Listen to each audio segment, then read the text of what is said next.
Hey guys, so I'm going to, first of all, happy Saturday. I hope y'all are having a good Saturday. I just wanted to share something with you guys, okay? And just know anytime that I say something, it's always said with love, it's always said with compassion because I've been there. And it's always to trigger you. I am here to trigger you. That is something that I do. I am here to make you question certain things that you believe in. And I am here to just trigger something inside of you that's going to help you evolve in some sort of way. That is my job. Or I might just be here to be relatable because you feel like no one understands the things that you think about. Either way, anything that I do is always said with love.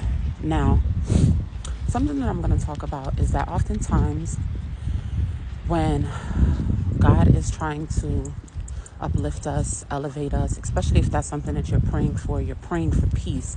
You're praying for joy. You're praying for spiritual maturity, things in that nature. Or you're praying for a closer relationship with God. What you don't understand is that it's going to come with things or people being taken away from you. And a lot of the times, God will instruct you to do certain things, and he wants to see if you're going to be obedient to follow through, or are you going to are you going to let your ego and pride get in the way? And I'm going to use myself as an example. Once upon a time, you know, I was young. I got a car. You know, I got my first car when I was 20, going on 21. And I've always had a car since then, right? Up until I was about 26 years old. Yeah, 25, 26. I had the car for about 5-6 years. I had a car for about, 6 to 7 years or so. And my car ended up getting repossessed, right? And this was the second car that I was on. And before then, God was giving me signs that I need to move away from certain people. I need to, stop involving myself, in certain things. But I wasn't listening. And the trouble in which that I had going on, the things that I was battling with when I would pray for, God to reveal what is it that I'm doing wrong? What is it that I need to do? And all he would reveal to me is you need to get rid of your car. You need to get rid of certain things. You need to remove yourself from being around certain people. And that's not what I wanted to hear. I'm going to be honest. It's not what I wanted to hear. It's not what I wanted to do.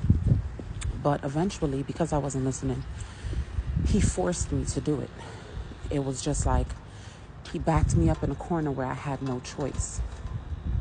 And I say all of this to say that sometimes when you are on the brink of elevation and you're getting closer to a breakthrough and you're going through a next level, God will ask you to remove certain things out of your life. So that could be a car. It could be downsizing on a house and going into an apartment. It could be having to go back home and live with your mom. It could be any of those things, right? But the test is to see, are you going to be obedient and do you trust him? Even though you can't see why he's telling you to do this, even though you can't see why he's telling you to leave that relationship, even though you can't see the why, are you still going to be obedient? And in retrospect, right, when he removed all these things, instead of me, because here's the other thing too, when he takes these things away or he forces you to remove them, are you going to be angry and salty about it? Or are you going to utilize the downtime to get your ego and pride in check? Are you going to utilize the downtime to get a closer relationship with him? Are you going to utilize the downtime to evaluate some of your traumas and mindsets that you may be holding on to, that is stopping you from getting to your next level. And the gag really is that when you surrender and you allow him to take it all away, take the car away. So for me, it's like, okay, take the car away, God. Go ahead. You took the relationship. Take the relationship away. Take the job away. Yeah, I got to go move back in with my mom. Take it all away. It's all good. Take it away. And in the meantime, I decided to heal. I decided to face my inner child trauma. I decided to realize, how molestation and all these, type of scarcity mindsets was holding me back. And instead of me being angry, I found joy. Like, you know what? At least I do have my mom's house to come home and go to. At least I do have my dad's hoopty to ride around in, and he can give it to me and we can share the car. And to top it off, I even said it's even greater because my dad got the handicap sticker, so I could park anywhere. And if you from Brooklyn, you from New York, you know how parking is sticky. So that was just a plus for me. And I had to say, okay, so what? I can't get my hair and my nails done as much as I would like to. I can't, get the weaves and go out and do all the things that I once used to do. And I'm going to find a joy with the things that I can do. What is it that I can do? I do have the downtime to be able to bond with my son and not have to worry about going to work or have to worry about paying a bill because I'm fortunate to have this type of, support system. And you know what? I had to see the good in everything. You know what?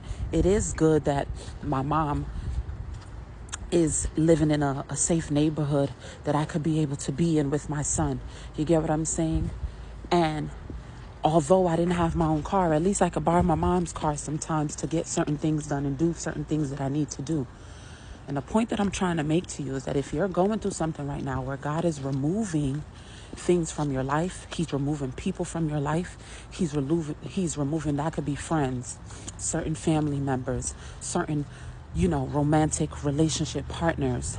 And even if it's down to the materials where you got to downsize and things have to be taken away from you, train yourself to see the good in this situation. Because let me tell you something, while you are seeing the good in the situation, and even if you're mad, be honest and say, I'm mad, God, but release that pain from me. Allow me to have better understanding. Say what it is, because the divine is your friend. The universe, whatever you subscribe to, they're your friend. And they're going to understand you. And what you're going to realize is that while you think that they're trying to punish you and take things away from you, they're actually preparing something even better. Something even better. Something that you don't see it. You don't know that something better is coming because your ego and your pride is so caught up in what has to be removed. But when you sit in that and say, you know what? It is what it is. It's all good. I know that God got me. He's always had my back. Think about every time you've been in messed up situations and in situations where it was the 1%. You could have been, it's only 1% of people who are able to overcome this sickness. It's only 1% of people that's able to overcome this type of charge. It's only 1% of people who's able to. And guess what? Every time you always fall in that 1% because you are favored. And favored is not something that can be bought. Favored is something that God gives you because of your heart, because of who you are at your core. And the fact that you always intended for good, even if things didn't turn out good, your intention was always good and pure.